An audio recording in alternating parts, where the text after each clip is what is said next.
Welcome to Career Camp 2020. I am so excited. I'm Ashley Stahl, your resident career expert here at SoFi, and we are here in Career Camp to help you get that raise, land more job offers, reflect on your career path, and even pivot if that's what you really desire. We know that it has been a really uncertain year for careers, and even for myself, I started off my career in counterterrorism in my early 20s, and after realizing it wasn't the right career for me, I went on a journey for more than 10 years figuring out what it takes to land that new job with ease, to really reflect on who you truly are and how to turn it into a career. And I've turned that into a column for Forbes, a book called U-Turn by yours truly, and so much more. We are so excited to be here and offer you this support.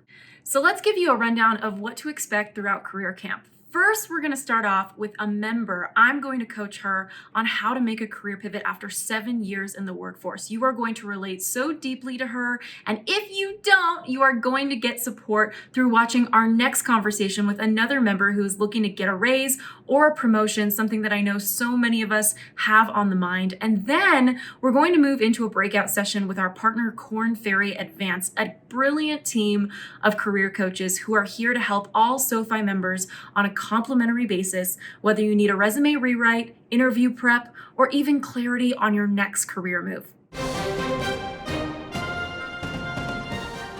Oh, hi, Ashley. Hi, thank you so much for your time. I'm so excited to talk to you. Yeah, I really want to help you get some clarity. I want to hear also just a little bit about your story, what got you to this place that you're feeling like it's time for a change and you're in reflection. What got you? Absolutely. So for the past 6 years, I have worked in the public school systems as a speech pathologist.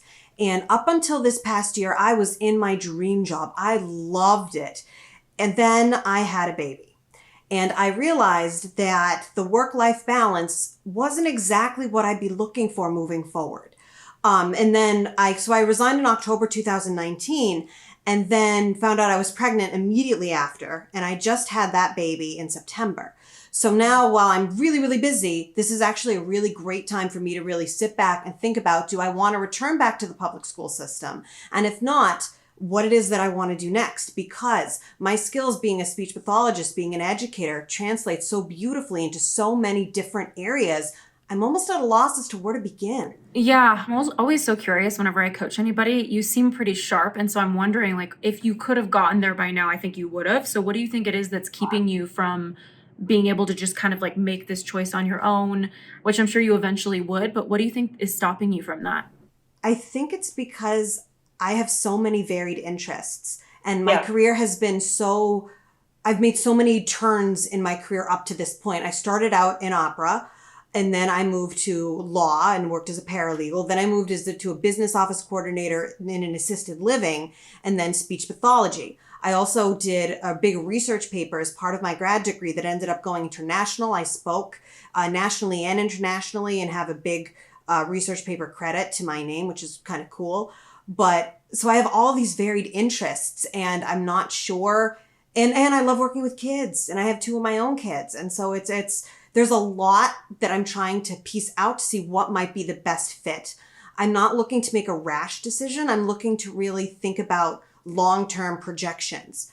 And I'm not even 100% sold if I want to leave the school system, but I do know that if I don't, that I need to change something that I'm doing because there is no work-life balance. Yeah, I hear that. Okay, well, so there's 2 dynamics in your career, and I'm kind of hearing you reconcile both sides. So the first dynamic is the what of your career. That kind of has to do with your skill set, your job title, your responsibility, how you're harnessing your energy throughout the day. I'm not hearing you have a full issue with that side of it. It sounds like you love your job, you love the responsibilities, the job itself was great, but then the other side of your career is the how of your career. That kind of is about how it looks, what your core values are, and whether it's in sync with those values or not. But it sounds like the how of your job, meaning the work-life balance or whatever your values are that maybe have changed ever since you had a baby, which is a very realistic thing. I'm sure a lot of families that suddenly bring a baby in, it's going to change their priorities and probably what they value. Exactly. And the pandemic made it even worse because now I don't know if it's actually safe for me to return to working in education, especially with a newborn. Yeah, that's a really, really good consideration. So I would say, as you're thinking about pivoting, what does balance look like for you? What is it about the work that you were doing that feels like there isn't balance for you? Because that seems to be like the deal breaker, right? That was the deal breaker. I was bringing work home every night and working till 10, 11 midnight. And I felt like I had no time to spend with my daughters. The day I resigned was the day that my first daughter rolled over and I missed it. And my husband was recording it and sent it to me in a video. And I saw it in my office and started sobbing and knew that was when I knew that I had to make a change. I loved being at work. But the problem is I was always bringing it home with me. And there was not enough time in the day to do everything that I needed to do in the time, and just due to the nature of my specific position. So there's a few lines of defense when it comes to bringing work home. The first one's obviously going to be boundaries, like if you can communicate. And then the other piece of it, the second piece, is sometimes it's just what the job requires. Or was it an issue of resources? They weren't able to provide you with somebody that could take that extra work. It was just, I think it's the nature of the job itself. The expectation in education across the board, no matter what you do in the school system, is that you're going to take it home and you're going to work on it when you're not physically in the building. And when you're in the building, you are 100% devoted to the kids. Yeah, I'm aware that education, teachers, and doctors are the two of the most burnt out professions, and it's for good reason. Like the resources aren't there to pick up the slack so that you're not working around the clock. Okay, so it sounds like these late nights are kind of like woven into the genetic fabric of this kind of a job. So you kind of, it's interesting because I heard you saying like, I don't know if I should go or should return, but it seems like you do know and you just don't like what you know. Yeah, I think you're absolutely right. I definitely know that it's time to find a different path, but I've spent so much time devoted to speech pathology that I'm almost unwilling to take the leap and look for something else. I hear you. And you also kind of sound like, I think what most people experience in the human experience is like the dynamic between the fear of the unknown and then your discomfort in your current situation. Most people don't really like dive into the fear of the unknown until their discomfort is just so great. And I can hear like getting that video in the office and seeing your kid roll. I mean, all of those things, those moments that you're missing, it's enough pain for you to kind of dive into the change and into the unknown. One of the most important things I think when you make a career pivot is to get really grounded on your core skill set. So I'm just curious, on your side, where do you feel like you were making the most impact at work and where do you feel like you really shined with your skills? Okay, so it would be the relationships with the students and the relationships with my colleagues and the ability to connect to parents and the ability to communicate with a variety of people in a variety of situations.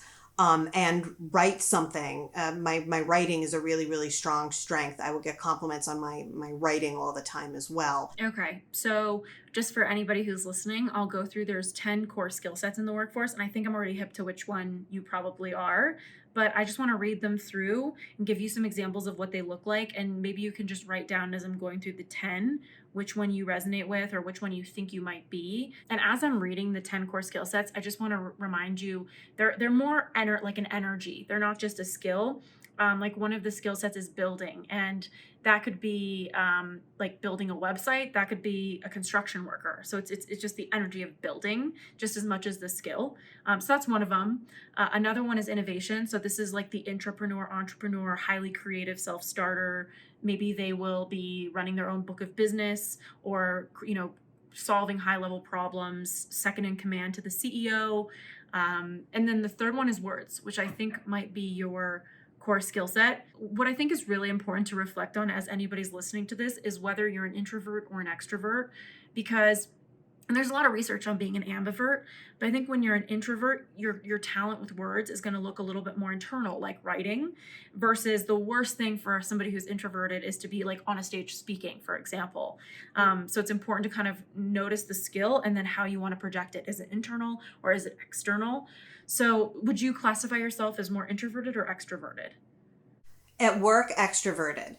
Okay, so then I would say like speaking, communicating, like words that imply that you're using words externally. You could use the word writing just to kind of see what pops up.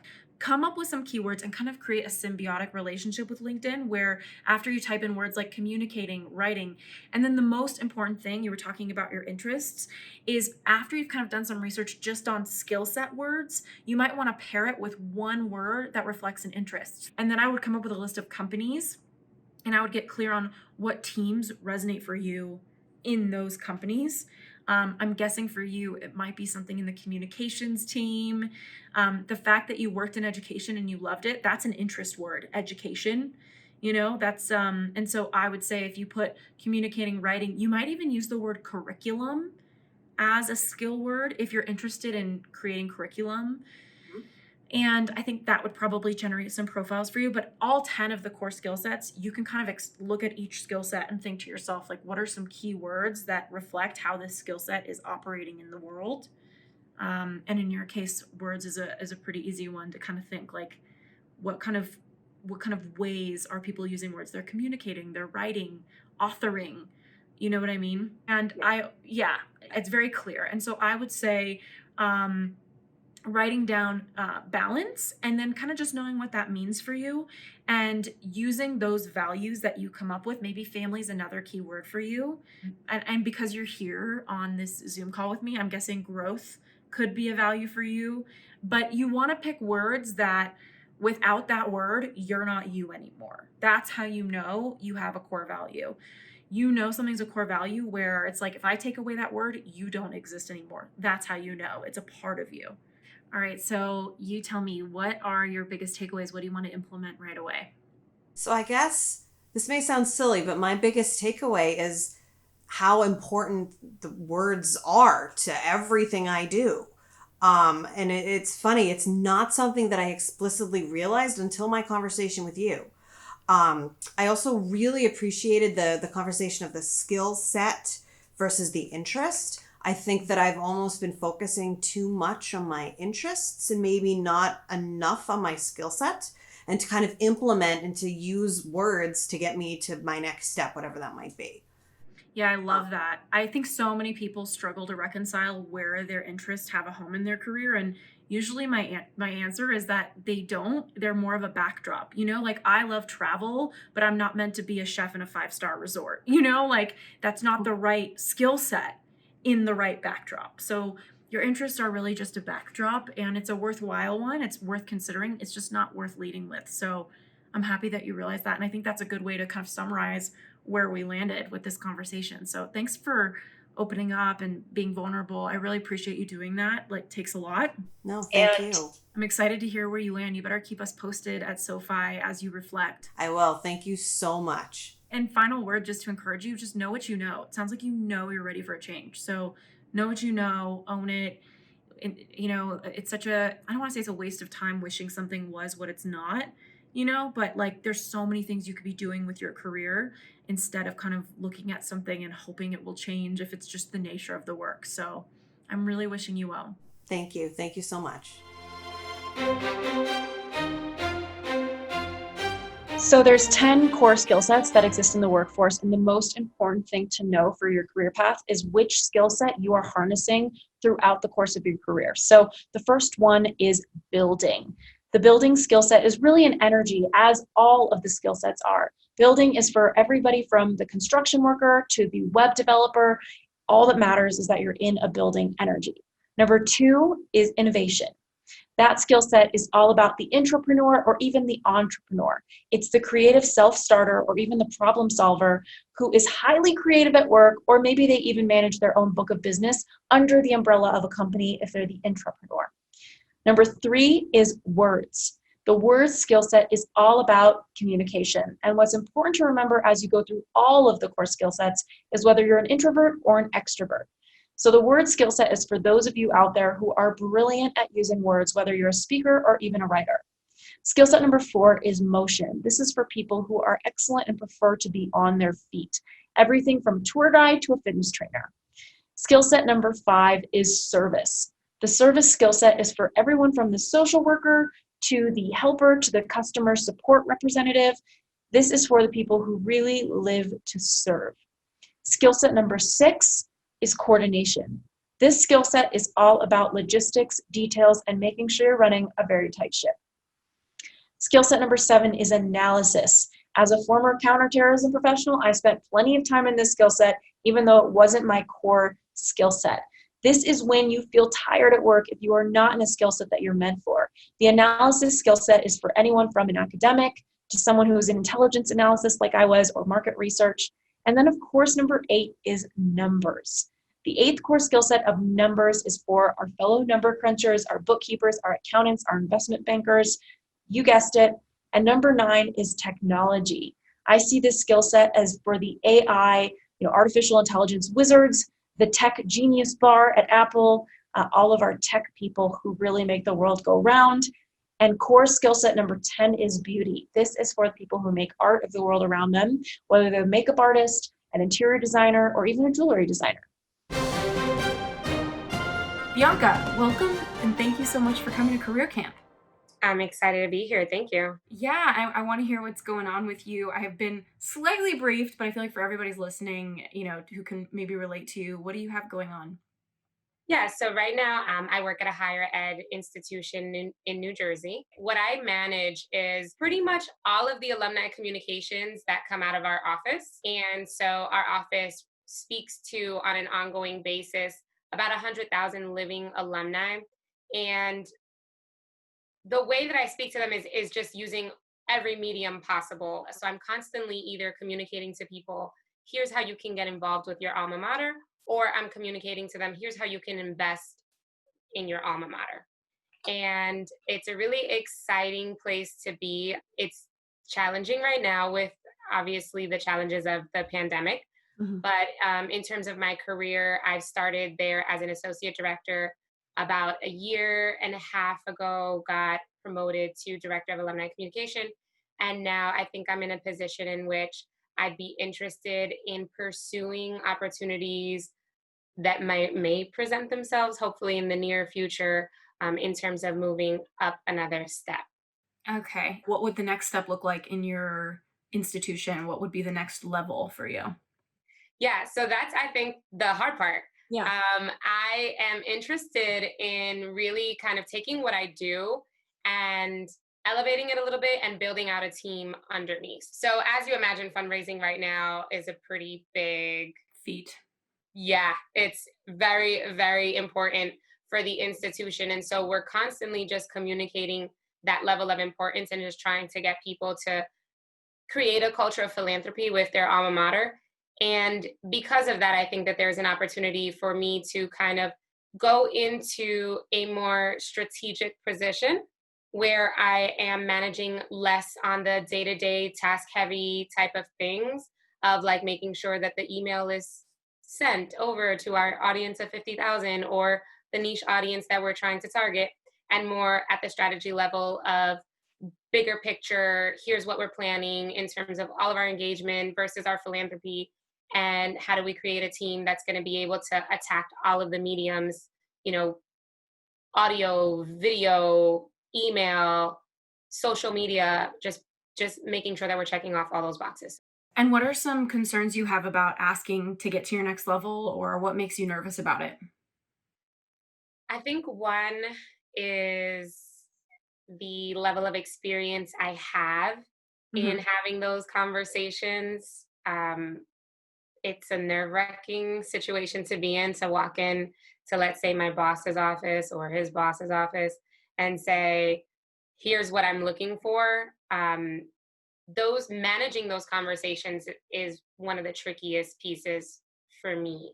And then knowing what information is it that I have to be armed with in order to make my case. Do you feel like you've exhausted growth in your role? Do you feel like you've really learned that job and mastered the skill sets that would be required to take you into your next level? That's a great question. I definitely feel like if you would have asked me that even 7 months ago, maybe not. But in the last couple of months since March, I've developed new things. Like I started a podcast and I'm the host and producer of the podcast. And that's just another way for us to highlight the alumni of the institution. And so I really feel like I have such a strong handle of the things that I'm already doing, except that maybe some pieces are sacrificed because I'm too deep in the task and not enough at the strategy level. And then what would be, is there an opening for the next level, or is there somebody in the role that you would want? There isn't. This would have to be like I am pitching for it to be created. Great. Okay. So I would say there's a couple things you're asking for. Really, it's like how to have a tough conversation, you know? And I think the most important thing is not to catch them in a casual way. I think one of the biggest mistakes people make when asking for a raise or a promotion is they treat the meeting casually and just kind of walk past somebody's office door, or in your case, like mention it in passing on a different type of Zoom call, saying like, "Hey, by the way, I wanted to talk to you about something." So make sure you treat it like an official appointment. I know there's some anxiety and nerves to that, even just emailing and asking for the appointment, but there's a certain weight that it will be held under if you schedule it as something that isn't just in passing, because if you bring it up in passing, they're going to treat your raise or promotion in passing and they're not going to take it seriously. So I would say the first step is probably just to, and have you had an annual review or anything like that? When is that on the calendar? Yeah, normally at the end of the fiscal year, so like July-ish. Okay, so you just had that then. Mhm. Okay. So then, and did you guys talk about your growth or anything like that? Yes, but not in terms of anything concrete. In terms Okay. of like what would be nice in the future, kind of abstractly. Okay, so that's the thing about those conversations is if you're a little too pie in the sky about your growth, then it's the same thing as the appointment making, like they treat it very passively. So this is good. I would say before you even request the meeting, the first thing is to get really clear what would the next level version of you look like in your growth, because they're not just paying you to stay with them or grow with them, as you know, they're paying for more results. So it's like, what kind of results would that next level of professional you be bringing in that next level role that you would be asking for? Because they're going to want to see the ROI. And the question for them is like, why not just keep her here? And so you're going to have to kind of show that there's a new level of responsibility, there's a new level of requirements, and a new level of you that would have to show up in that kind of role. You said that you're currently the director or associate director right now. Director. Yes, I've been Okay. promoted once already. So it would be like a senior director or something like that. Right. Okay. So I would also look across the institution, because a lot of companies and institutions are kind of limited by titles and pay grades and stuff like that. So I would look throughout the university and just check out and see like, is anybody called a senior director? What are people called that are beyond the director position? And if you don't have an answer on that, get on LinkedIn and look at other universities on the teams that you're on and start to take a look at what do they call people in the next level role. And I would even look at LinkedIn and use the advanced search to look at other people in the role you would think you would want to grow into and read their descriptions to get a good idea of like, how do they describe themselves in the next level role that you see yourself being in. Maybe you can get some ideas. And again, before you even request the meeting, I would probably come up with 3 big needle moving points that you can make on what you would do differently or what you would add, or where there's just a higher level of responsibility in that role. So I would get really clear, what are 2 or 3 very high level responsibilities that don't exist in my role that they would have to trust me with in another level.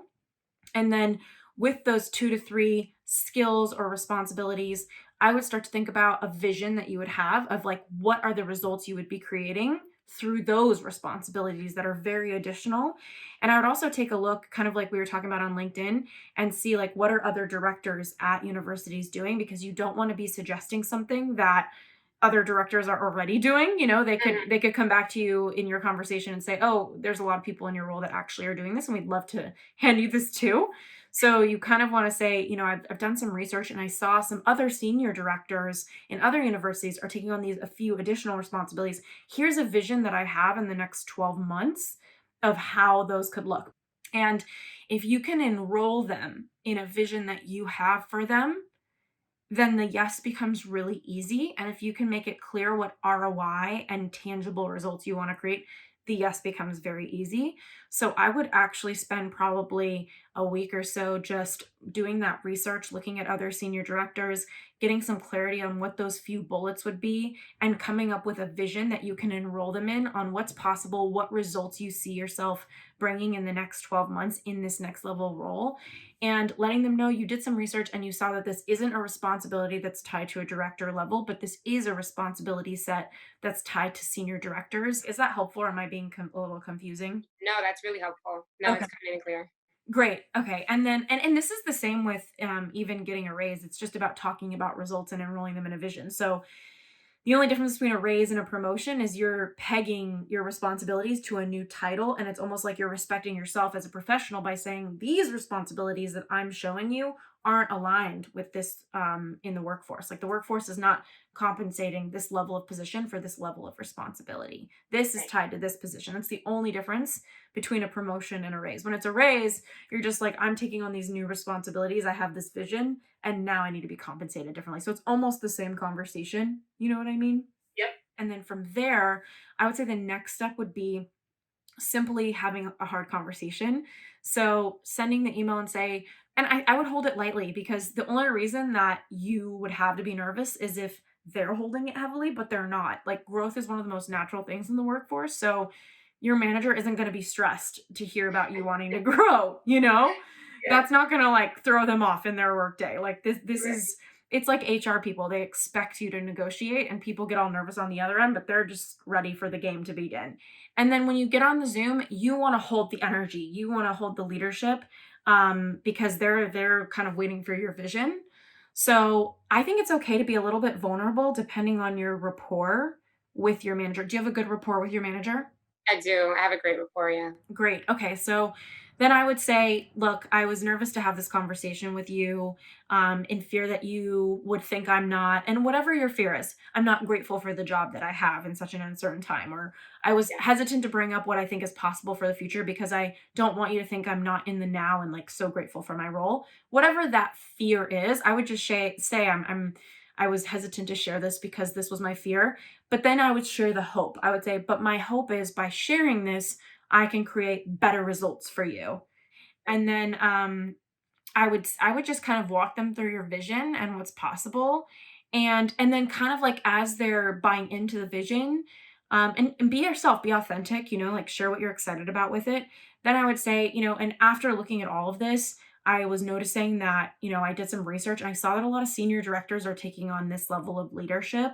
So I wanted to kind of see what you thought about my growth in the company because I want to take initiative on these things and they seem kind of like they're out of scope of my position and I would love to grow into a position that can carry these responsibilities. So, what do you think about this? I think just opening it up. What do you think about this?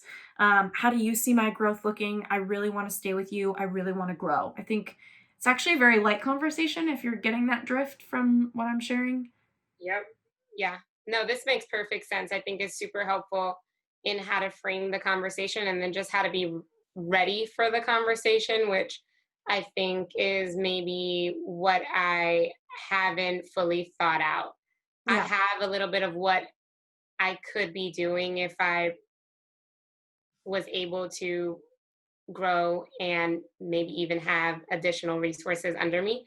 Yeah. But I haven't really been able to think all the way through it in terms of comparing it to what some other institutions have in terms of senior directors or just even organizing the conversation in that way. So that does make a lot of sense. And then if you want to feel extra buttoned up, which I feel like really depends on your company or institution, I would even follow up an email and be like, hey, totally appreciate this conversation. Here's a few of the results that I wrote down that you really want to see. And if I'm able to achieve these, I'm really looking forward to meeting with you in another 6 months to just discuss my next step. And I've attached the vision that I came up with for my next level if you guys end up wanting to promote me or create a new position for these responsibilities or something like that. Yeah.